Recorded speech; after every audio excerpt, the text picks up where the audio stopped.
The bus was packed, the air thick with exhaustion, and Sophie barely noticed the man fumbling in his pockets at the front. She had been there before, short on cash, stuck in an awkward moment. So she instinctively reached into her bag and handed over the missing fare. "Don't worry about it," she said with a warm smile. The stranger, a young man with kind eyes, hesitated before nodding gratefully. What she didn't know was that this simple act of kindness would change both their lives forever. Ethan Carter, heir to a hotel empire, had never experienced a day without privilege. Hello, I'm the storyteller of the channel, and I would like to ask for a second of your time to subscribe, activate the notification bell, and like the video so that YouTube can take our story to more people who are passionate about stories like this. Thank you, and without further ado, let's continue with our story. But on that bus, with nothing but a few coins in his pocket, he saw the world from a different lens. Sophie didn't recognize him, didn't fawn over his name. She simply helped because she wanted to, and for the first time in years, he felt seen not for his wealth, but for who he really was. That moment lingered in his mind long after he stepped off the bus. Their paths crossed again in the most unexpected way. Sophie, balancing work and college, had taken a temporary catering job at a high-profile charity gala.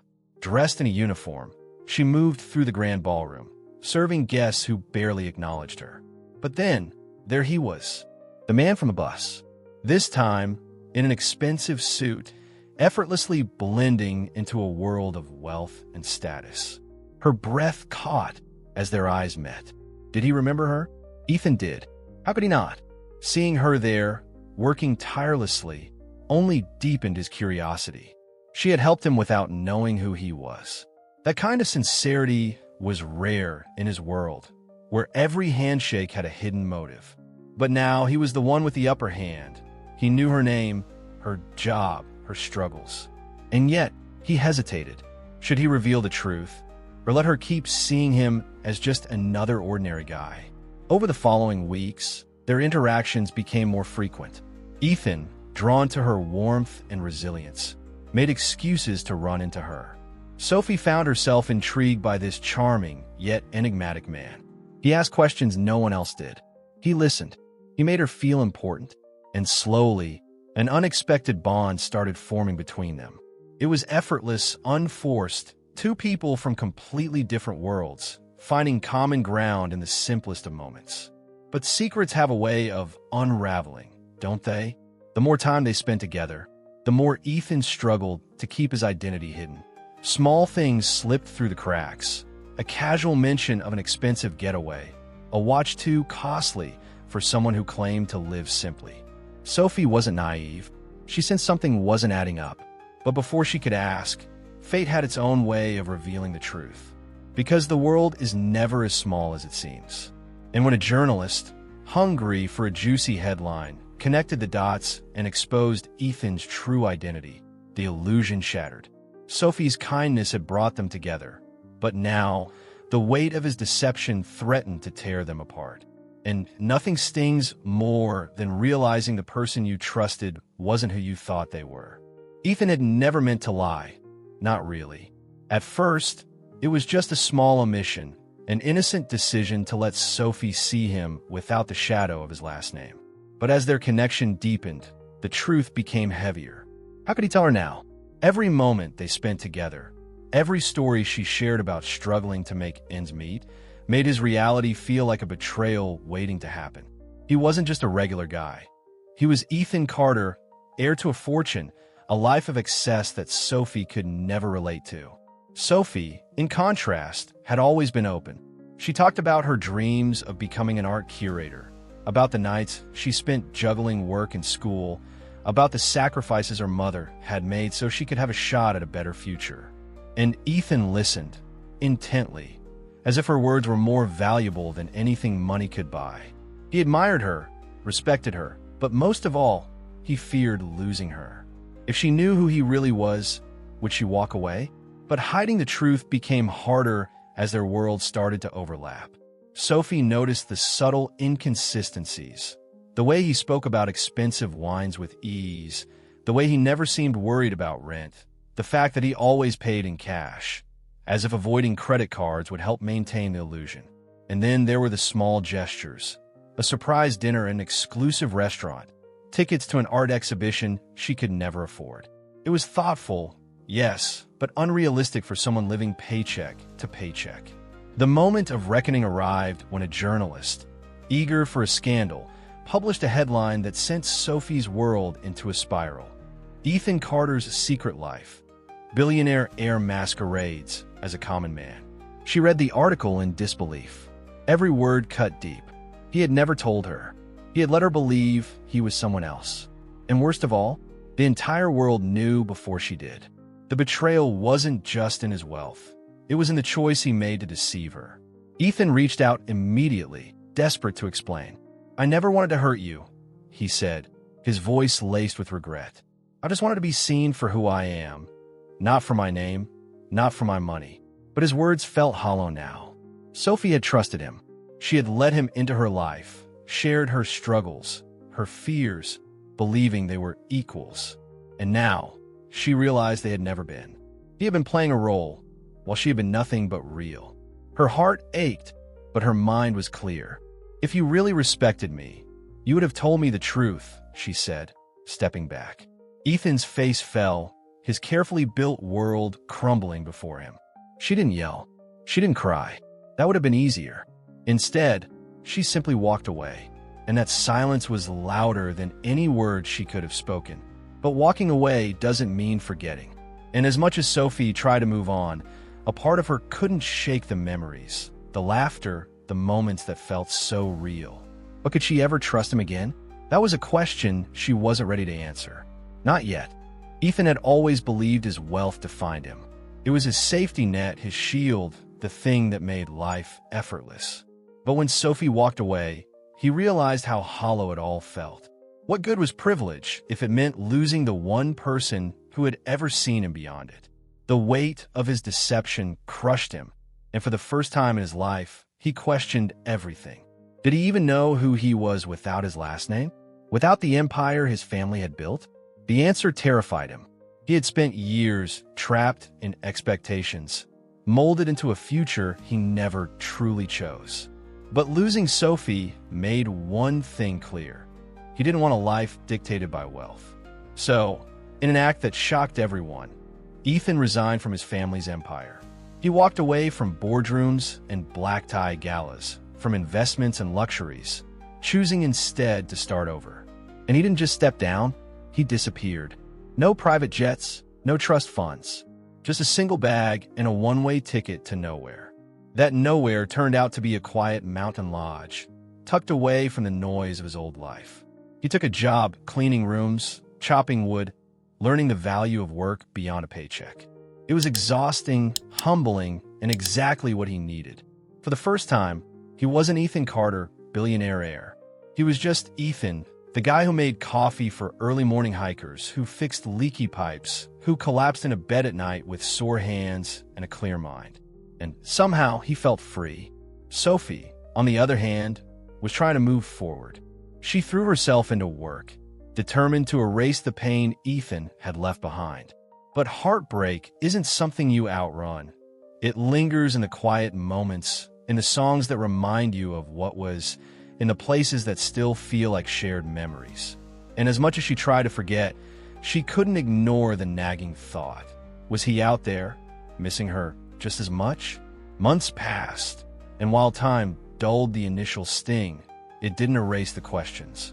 Sophie wanted to hate him for lying, but part of her admired what he had done. He could have stayed in his gilded cage, but he had chosen to break free. That kind of decision wasn't easy. Maybe, just maybe, he had meant every word when he said he wanted to be seen for who he really was. But did that change what had happened? Could a person truly start over? Or was the past always destined to catch up? Then one day, Sophie's mother, the woman who had always been her voice of reason, spoke the words she had been too afraid to consider. "You'll never find peace if you don't face what's still in your heart." And that was the push Sophie needed. She wasn't going back for love, for closure, or for answers. She was going back because some stories don't end with silence. Some stories deserve to be finished properly. So, with her own bag packed and a destination in mind, Sophie set off. She wasn't sure what she would find. Maybe a stranger. Maybe a man who had changed. Or maybe, just maybe, the pieces of something unfinished waiting to be written again. The mountain air was crisp, carrying the scent of pine and damp earth as Sophie stepped off the bus. The quiet was unsettling, a stark contrast to the city noise she was used to. She tightened her grip on her bag, her heart pounding harder than she cared to admit. She had told herself this wasn't about rekindling anything. It was just about closure. But deep down, she knew the truth. Some part of her still needed to see him, to understand if the man she had loved was truly gone, or if he had simply been hiding beneath layers of privilege. Ethan had spent months rebuilding himself, one ordinary day at a time. He no longer woke up to urgent emails or high-stakes meetings. Instead, his mornings were filled with the smell of fresh coffee brewing in the lodge's tiny kitchen, the sound of wind rustling through the trees, the satisfaction of finishing a long day's work with his own two hands. He had wanted this. No expectations, no titles, no family name weighing him down. And yet, when he saw Sophie standing in the doorway, it felt like the world had shifted beneath his feet. Their first words were cautious, hesitant, as if neither wanted to break the fragile moment. Sophie took in the sight of him, his beard slightly unkempt, his hands rougher than before, his expression unreadable. He looked different, not just in appearance, but in presence. He wasn't the Ethan Carter she had walked away from. And maybe that's what scared her the most. "You really left everything behind," she finally said, more a statement than a question. Ethan nodded. "I had to." They spent the afternoon talking, each step of the conversation measured, careful. Sophie told him about her new job as an assistant art curator, how she was finally doing something she loved.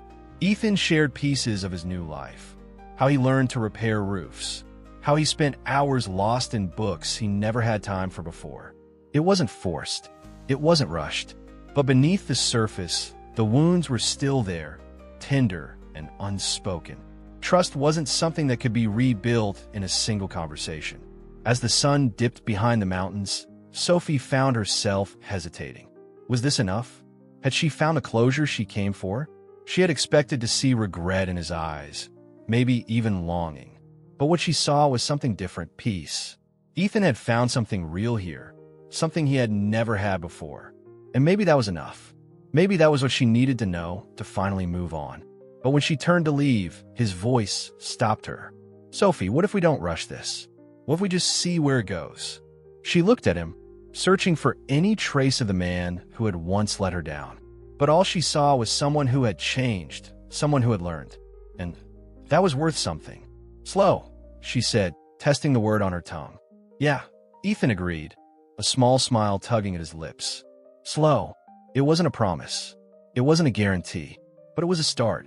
And sometimes, that's all love needs, a chance to begin again.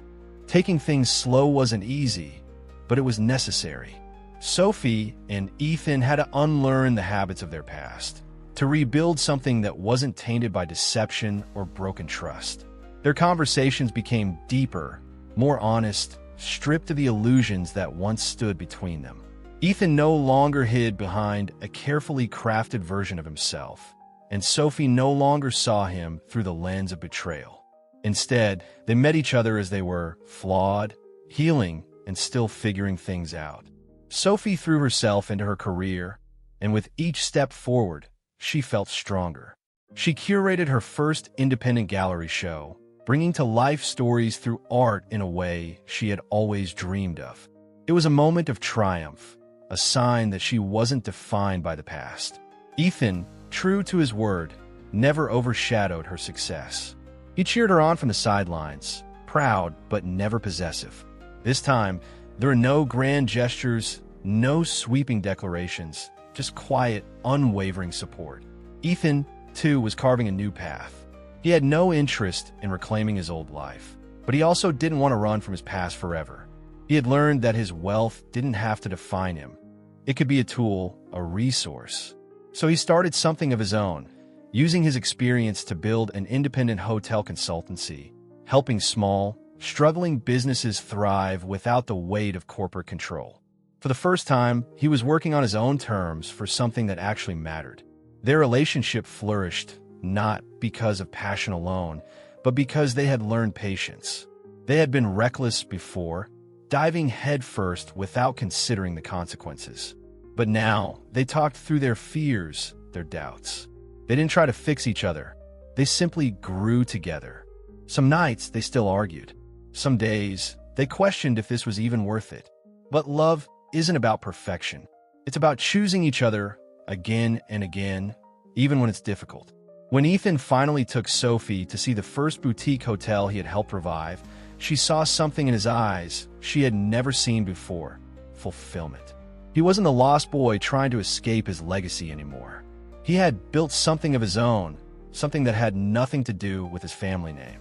And in that moment, she realized something, too. The man standing beside her wasn't the Ethan Carter who had lied to her all those months ago. He was someone new, someone she could trust. And trust, after everything they had been through, was what mattered most. There was no dramatic reconciliation, no sweeping romantic climax. Just two people who had fought their way back to each other, choosing to build something steady instead of something fleeting. "We made it," Ethan murmured one evening, watching the sunset from their quiet retreat. Sophie smiled, lacing her fingers through his. "Yeah, and this time, it's real. Love isn't just about fate or grand moments. It's about growth, about patience, about finding someone who challenges you to become better." And for Sophie and Ethan, the greatest love story wasn't the one that started with deception. It was the one they rebuilt piece by piece with trust, honesty, and time.